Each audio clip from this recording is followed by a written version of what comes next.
we're going to go through what you need on a typical mountain day on a single day challenge such as Climb Snowdon, Scafell Pike or Ben Nevis. To start off with, you need a good rucksack, ideally at least 25 litres, otherwise you won't get all of your stuff in there. If you can go for a rucksack that has padding in the shoulder straps, ideally a chest strap, and even better if you can go for a waist strap as well. This will take some of the weight off your shoulders and spread it evenly across your body.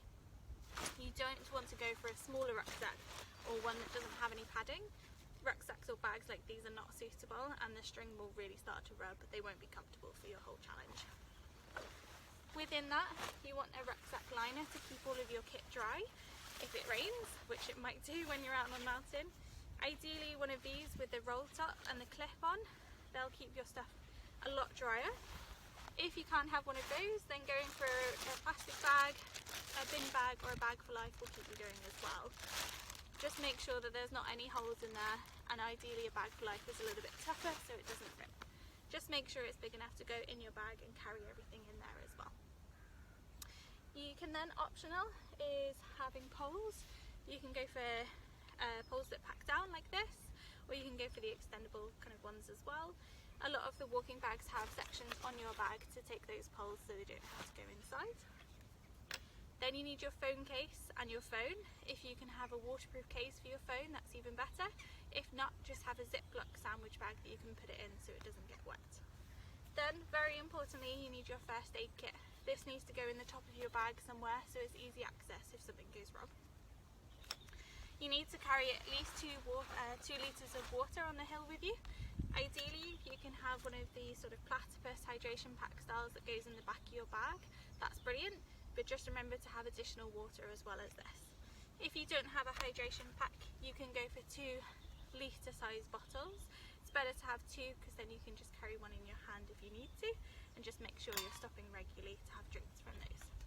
You then need your lunch and your snacks, and make sure you bring some kind of rubbish bag to take everything that you take with you on the mountain off the mountain as well.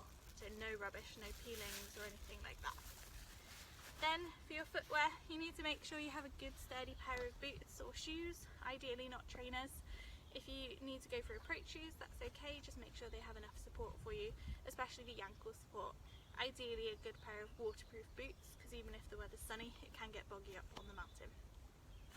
In your bag, you then need to pack a pair of socks, so a spare pair of socks for you.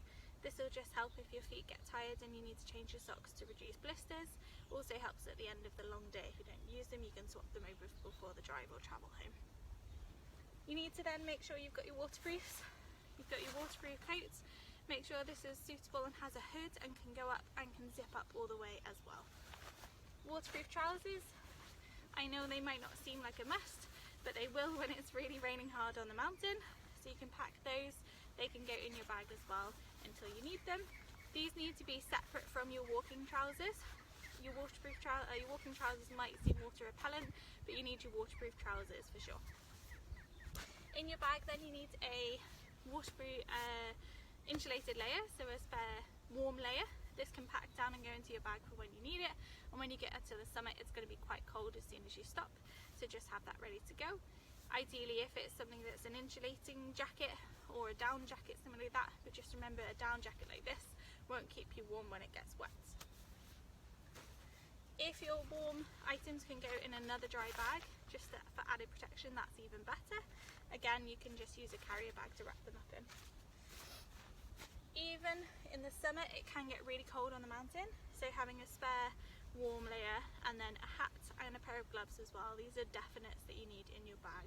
Even for the summer, we find ourselves carrying these on the mountain and we usually need them. In the summer as well, if your weather is going to be really good, hopefully it is, you need your sun hat and you need to pack that sun cream. I think that's everything. Have an amazing challenge.